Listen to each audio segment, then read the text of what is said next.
मृत्यु के बाद 13वीं क्यों मनाई जाती है? क्या 13 दिनों तक मृतक की आत्मा घर पर रहती है?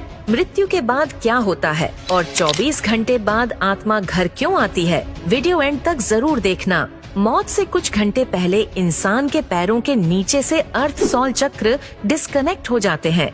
मतलब इंसान का धरती से कनेक्शन टूट जाता है और पैर ठंडे पड़ जाते हैं। मरने के पहले इंसान का उसका संपूर्ण जीवन जन्म से लेकर मृत्यु तक फ्लैशबैक की तरह स्पीड से दिखता है। अकॉर्डिंग टू साइंस ये सपना लगभग 7 मिनट का होता है।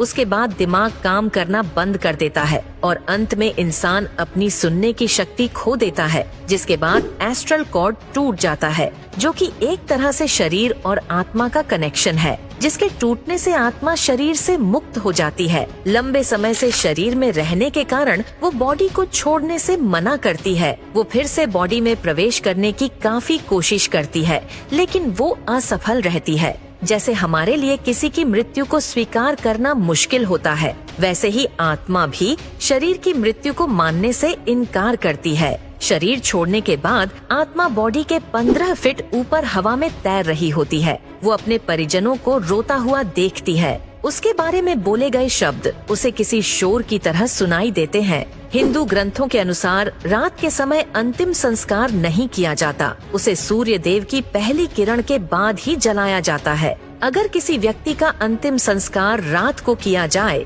तो उसकी आत्मा प्रेत योनि में प्रवेश करती है, जिसके बाद वह सदा के लिए हमारे डायमेंशन यानी कि आयाम में भटकती रहती है। मृत्यु के बाद शव को एक पल के लिए भी अकेला नहीं छोड़ा जाता।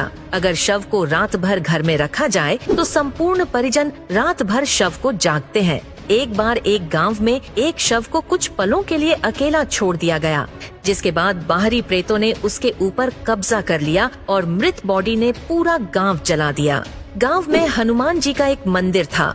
भूतों प्रेतों से भरी हुई बॉडी जैसे ही हनुमान जी के मंदिर के सामने से गुजरी, उन आत्माओं ने हनुमान जी की मूर्ति देखी और फिर डर कर उस बॉडी को छोड़ दिया। तब से लेकर आज तक कोई भी डेड बॉडी को अकेले छोड़ने की गलती नहीं करता। अंतिम समय में 2 यमदूत आते हैं। वो मरने वाले के साथ जैसा उसने संपूर्ण जीवन लोगों से व्यवहार किया था, ठीक वैसा ही व्यवहार उसके साथ करते हैं।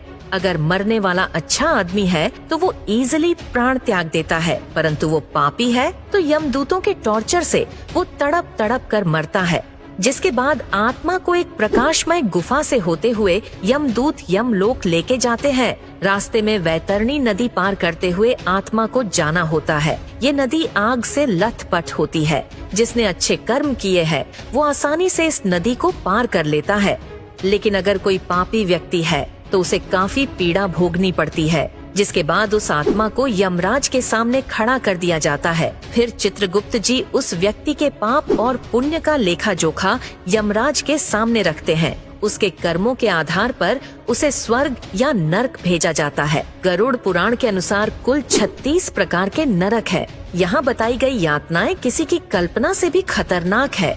अगर कोई व्यक्ति सुइसाइड यानी आत्महत्या करके प्राण त्यागता है तो उसे और भी कठिनाई सहनी पड़ती है, क्योंकि उसने निर्धारित समय से पहले ही हार मान ली।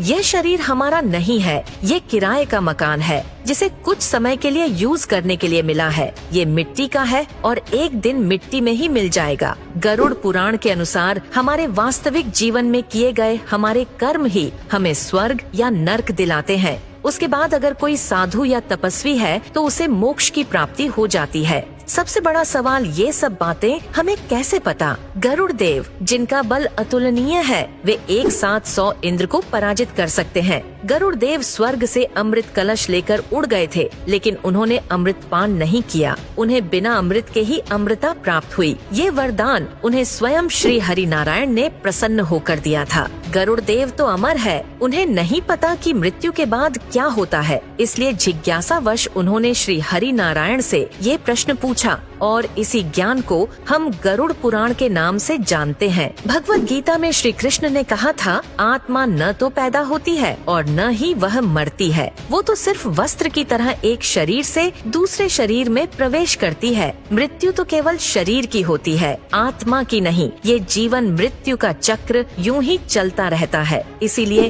Don't die before you are dead. मरने से पहले कभी मत मरो। अंतिम समय में राम नाम सत्य है, इसीलिए कहा जाता है क्योंकि वही संपूर्ण जीवन का सार है। श्री राम ही सर्वश्रेष्ठ है, वही सत्य है।